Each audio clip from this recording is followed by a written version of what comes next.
Hey guys, Ralph here. True Power Trumpet Fitness with an update from the sick old man. Anyway, a couple things I wanted to tell you. Uh, Again, I'm not playing. I'll get to that in a second. But first of all, thank all of you so much for your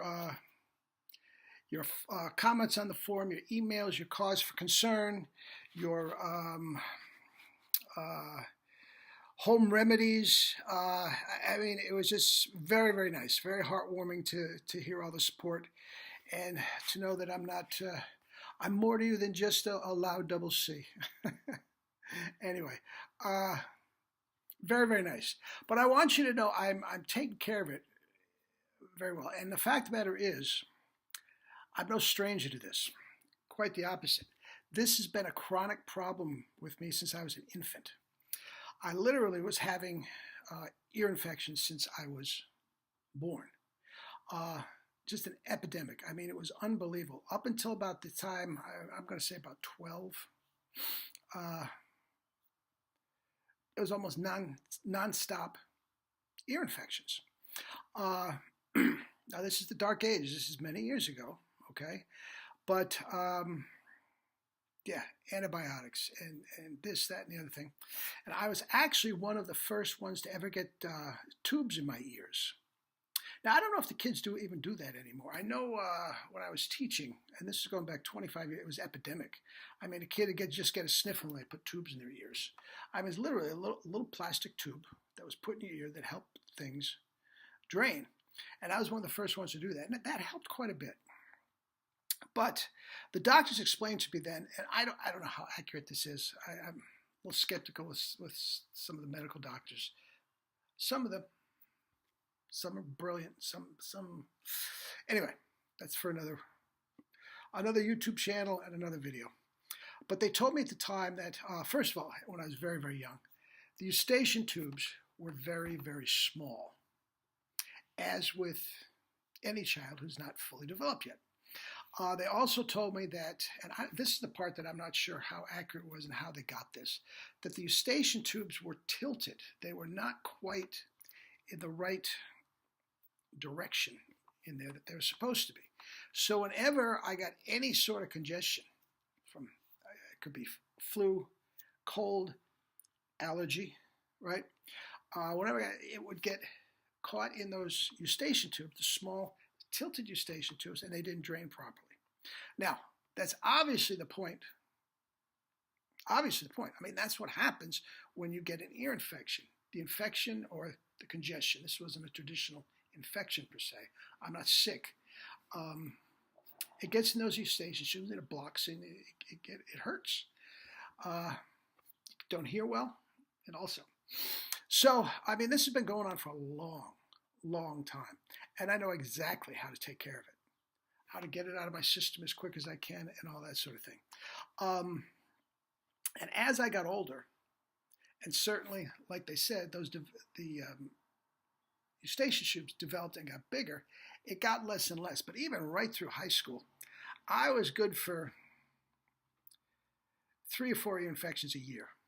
And it didn't have to be, in the cough or flu season. It could be in the middle of the summer, out of nowhere. I wasn't sick. Boom, my ears started hurting.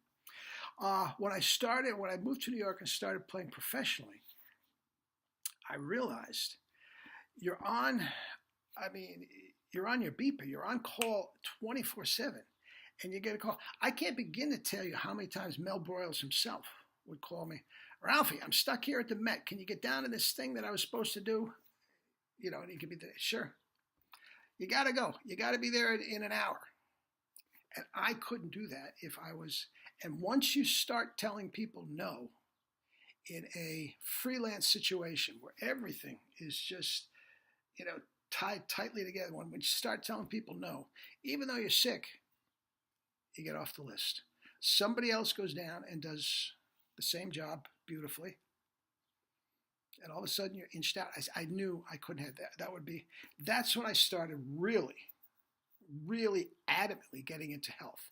I was always a big jock and all this sort of stuff, but that is one of the main reasons I am just so crazy with the health. Now, believe it or not, I haven't had an ear infection and my wife and I talked about this about 18 or 20 years. Okay? So that makes this whole pollen thing all that more amazing. I guess it's absolutely epidemic proportions now. It's a big problem with the elderly going outside and all this sort of stuff. And people are getting ear infections like I am, but it's a big problem. But also, I hate to say it, but I think I just really got lazy with the warning signals. After 20 years of not having any trouble, I got this, take a little spray for my throat. That'd be, if I had just really gone into, DEFCON 4 mode and just blitzed it out, knowing the way I know how to do it, I don't think we'd be having this trouble. But anyway, guys, I'm going to be fine. I don't like to put time limits on things, as you know, but I think I'm going to start practicing again on Monday. Okay? And I'll talk about that in a second. I have a specific way I want to do it, which I think would be kind of cool. So anyway, check this out. I'm at a funeral yesterday. One of the deacons at our church, just a wonderful man, passed away, and there was a funeral. So I went to the funeral, and as it turns out, I was sitting in the back row, and when the casket came down the road, they stopped right in front of me on the back row.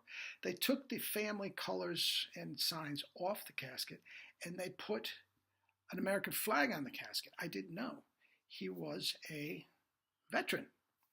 So you go outside, and everybody's waiting around outside, and there is certainly, as you know, is a contingent of Army people that are doing the last thing. And if you've ever been to a military funeral, they just do a beautiful job. Oh, it's just so powerful what they do. These young men with perfect, posture, and it's just a beautiful thing. But I couldn't believe it. The Kismet, a guy was playing taps. Now he was, I'm going to say, 100 feet away from me. So I'm watching him play taps, and it was beautiful. Spot on beautiful. Oh, please. Again, there's not a lot of articulation and everything in taps, but each articulate bum, bum was so beautiful. And I'm looking at him from afar, and geez, his chops look great. His chop looked great.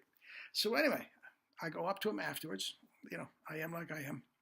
And beautiful job, blah, blah, blah, blah, blah, blah. Geez, you sound terrific. I said, stupid trumpet joke. What size mouthpiece do you use? I don't know. It just came in a bugle. Here's an actual bugle. No valves, one hand. Very, very traditional. Really? You don't know? Nah. I'm not even sure. So I looked at it. It looked like a tiny little nondescript thing, and there are no numbers on it or anything. I said, so is this the mouthpiece you use all the time? He says, oh, I don't play. I said, you're not a trumpet player? He says, no. I said, where the heck? My great-grandfather was a bugler in the military, and they just passed it down. He said, all my brothers, all my uncles, all my nephews, everybody passed down and learned the bugle chorus. He says, I don't know anything. You're kidding. I said, so you don't practice? You don't warm up? Nope. It was beautiful. I'm telling you. Mel Broyles himself, it was beautiful. And this kid, for whatever reason, just had the chops, didn't sweat it a bit. I'm telling you, his tongue, if I had time to go through with him, I didn't want to get obsessive. He was getting a little weird because, hey, what mouthpiece you use? What did you want? So I backed up, and it still was a funeral, I guarantee you his tongue was through his teeth. Guarantee it. There's no way you make those clearness of the attacks. Anyway, so I was thinking of all you, and I want to get this down. Now, when I come back on Monday, and I'm going to say I haven't done this, what I'm about to say, since I was in high school. When I really started getting into range, I am going to, now I've told you many times, you don't have to play double C's to develop double C's. And you don't have to play low notes to develop low notes. What I'm going to do for a week when I come back And I'm not going to start off with double C's. For a week, all I'm going to do is play from low C to middle C. Okay?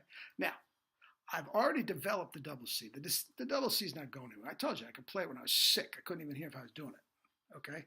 I could play it right now if I wanted to, but I shouldn't be doing that. So, actually, check this out. One of my concerned viewers here said, please don't do it. Please don't play like that. He says, I played and quite hard with an ear infection and I developed Bell's palsy. Check that out. And he gave me this whole medical thing, attachment that it puts pressure on this something. I'd never heard that before, but sure enough, one of the reasons he's following my videos is at the age of 57, he's a comeback guy from this Bell palsy thing, which is very, very interesting. So anyway, where was I? So I'm going from low C to high C. For an entire week, I'm going to do nothing but Arbin and see what it does to my chops, if anything. It may do nothing. It may be something subtle. You know, maybe my multiple tonguing will get quicker. I don't know. I don't know what to gain with this. But literally, ever since I can remember when I first heard my first Maynard Ferguson concert, I've been trying to go above high C. And you know, I don't think I've ever gone a day from low C to middle C. Well, I'm going to do 7 of them, and we're going to see how that goes. So that's that.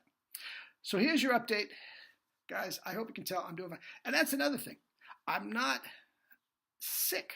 There is no infection. I don't have not running a fever. I'm not sick to my stomach. I'm tired because I don't sleep as much as I should. It's uncomfortable to sleep. But other than that, I'm not sick. So I'm out doing stuff. And I am teaching. I don't demonstrate a lot. I just, but so if you have a lesson on the books, don't worry about it. I'm good for it. And I'll give it to you, and there's no sweat at all. The mind is still working, even though the ears are not. So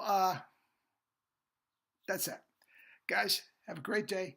Drink your fruits and vegetables, and I will be back, I'm thinking, full throttle on Monday with a new approach. And if nothing else, that should be very interesting to see how that plays out. The intensive. Man, it's coming. It's right around the corner. I don't believe this. So I'm so looking forward to that. But anyway, that's that. So have a great day. Drink your fruits and vegetables, and I will see you. If I don't have any words of wisdom before that, I'll see you back full time on Monday. Okay, guys, love you all. Live your life with true power.